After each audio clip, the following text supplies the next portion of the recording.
In the DCU camp as of late, a lot has been happening. In the new leadership under James Gunn and Peter Safran has created waves that refuse to tone down even after a month of them taking some very wild decisions. Amidst the chaos, Bruce Wayne is crossing paths with Superman. Wait, what? Yep, Robert Pattinson's Batman universe just confirms Superman's Metropolis existence again. We've got the scoop. And how could Battinson work in the DCU? It was last year when we saw the release of The Batman that brought Robert Pattinson into our realm of superheroes and the DCU. Directed by Matt Reeves and set in its own timeline, the film was not connected to any other ongoing DC films. The film didn't reference any other DC heroes like Superman or Wonder Woman. This was by design so as to not muddy the narrative. It traced Bruce Wayne's journey just when he was a year old into saving Gotham as the Caped Crusader. But if the rumors are true, it looks like the future is set to bring in more characters. For some fans, Matt Reeves and Robert Pattinson's The Batman was the movie that snatched an inch for fans of the Caped Crusader. The movie was grounded and gritty but still possessed a slight touch of comic book whimsy. So can those kinds of heroes exist within Batman's gritty universe? What about the places they call home, which are themselves iconic DC landmarks? A recent comic book set in the universe of 2022's The Batman film reminds readers that Superman's stomping grounds do actually exist in this fictional space. Did a new tie-in comic set in the world of the Batman reference Metropolis? Riddler, Year 1, written by Paul Dano, who played Riddler in the film. A comic book series recently released in comic book stores confirms that Metropolis, Superman's home, exists in Matt Reeves' Batman-verse to the delight of fans. The new tie-in comic book shows a scene where a woman waits for a train to Metropolis while holding tickets. The woman stands on the train platform, tickets in hand. A closer look at the destination printed on those tickets reveals they are for a trip to Metropolis. Of course, she's still in Gotham City, a place rife with corruption and crime. Where's Batman when you need him? Metropolis has also been referenced in other Batman tie-in media. For example, one of the movie's official novelizations also referenced Superman's well-known home city. A concrete confirmation, the thing about tie-in comics, a common practice in major franchises, is that their connections to the films they're based on can often easily be broken. Although these movies are based on well-written and popular comic books, live action takes precedence in most cases. That is to say that if Matt Reeves decides he doesn't want Metropolis existing in future The Batman sequel, then this comic book is rendered invalid. Fans may revel in the fact that Metropolis is definitely a thing for this version of Bruce Wayne. But what about the big blue hero that watches over it?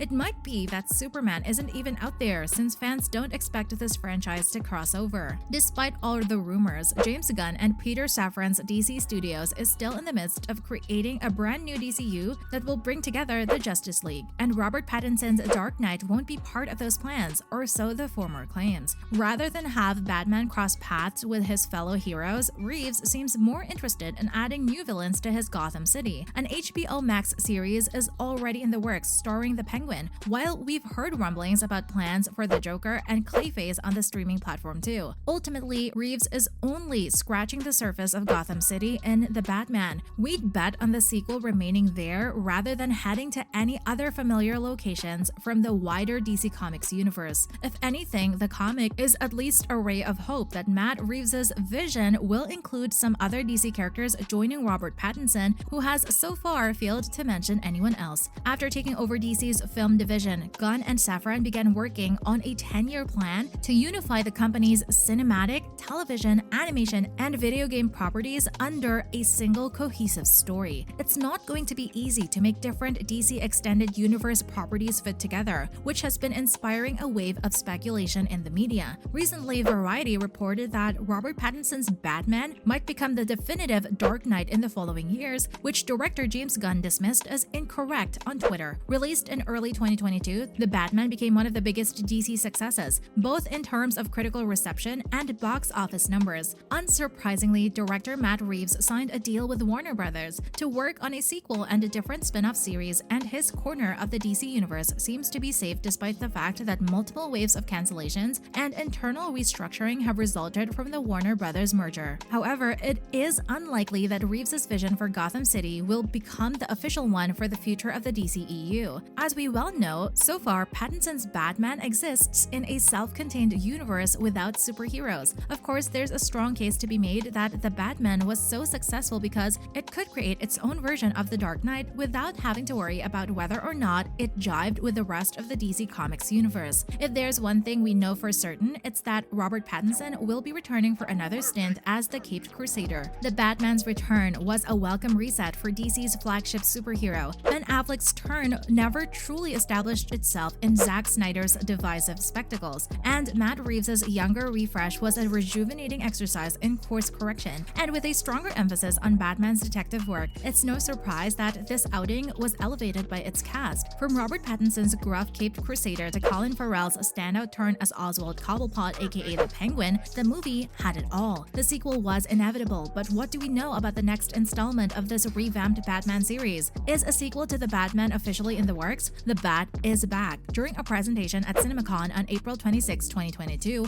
Warner Brothers officially confirmed that there would be a sequel to The Batman. Director Matt Reeves was also announced to be returning for the project. In a statement released to Deadline via The Hollywood Reporter, Reeves said, "Thank you all for your support for The Batman. We couldn't have gotten here without the faith and enthusiasm of all your teams around the world. I'm excited to jump back into this world for the next chapter." Is there a release date for The Batman 2? We have a rough idea. While a release date hasn't been announced, it has been reported that the sequel won't be out until 2025 at the earliest. Variety reports that in a recent announcement about James Gunn and Peter Safran's appointment as head of DC Films, a detail mentions that Reeves is yet to finish the script for the Batman follow-up. So, who is returning for the sequel to The Batman? It's safe to assume some of the names are locked in. It's been confirmed that Robert Pattinson will return as Bruce Wayne in the new Batman sequel, although it's reasonable to assume that some other core cast members, such as Zoe Kravitz as Catwoman, Jeffrey Wright as Jim Gordon, and Andy Serkis as Alfred, will reprise their roles. The big question is, who will be the film's villain? In The Batman, the Riddler ends up incarcerated in Arkham Asylum, where he meets a version of the Joker. There are rumors that both of these characters could also be involved in the sequel, although their involvement is yet to be confirmed. Could Colin Farrell reappear as the Penguin? The only character who definitely won't be back is Carmine Falcone, who was killed in The Batman. What have the stars and creators of the movie said about the sequel? There was a bit of villain chat last year. Matt Reeves has teased his interest in working with a number of DC villains. Speaking at a press event in February 2022 via Collider, the director expressed his interest in making some of DC's fantastical villains more realistic. Even the idea of something like Mr. Freeze, that's such a great story, right? I think there's actually a grounded version of that story, which could be really powerful and could be really great. In addition to Mr. Freeze, Reeves has also commented on the gifted surgeon and Batman baddie Hush making an appearance in the sequel. Asked by a fan what villain from the comic book he would like to see in the films via Twitter Movies, Reeves said, "I would pick Hush, but that doesn't mean the next villain will be Hush." In an interview with Den of Geek, Pattinson revealed his favorite storylines from Batman's comic book canon, including Court of Owls, a secret society that secretly rules Gotham. "I'd love to do something like Court of Owls," Pattinson told Den of Geek. "There are elements of the Batman which are kind of horror, and I think it really feels quite new for Batman." The other villain he mentions is Calendar Man, who commits crimes that correspond to holidays and significant dates. He made a cameo appearance in The Suicide Squad, where he was played by Sean Gunn. Villains like that we can see Batman rubbing shoulders with, but it is hard to imagine Batman sharing the screen with Aquaman or Black Adam. This could mean Gunn and Safran might claim the DCEU slate for their 10-year plan instead of trying to make everything fit together. Even though Gunn has recently debunked an article that Battinson will roll into the DCU, could it work if done correctly? On December 14, Gunn dismissed rumors that Matt Reeves and Robert Pattinson's Batman could be integrated into the new DCU. This was before the news broke that Henry Cavill will not be returning to his role as Superman in a new movie that chronicles the superhero's younger days. Assuming that the reboot of the Superman franchise takes place when Clark Kent has already moved from Smallville to Metropolis, it seems likely that the film will introduce a Clark who is trying to find his place in the world and better navigate his double life as an investigative reporter for the Daily Planet. Depending on when the next Batman sequel comes out, a new Superman, one who may not be quite established yet in the world of superheroes, could line up nicely with The Dark Knight in the Batman-Superman universe. We'd love to know what you think. Let us know in the comment section below. Thank you for watching. Like and subscribe for more Batman and DCU updates.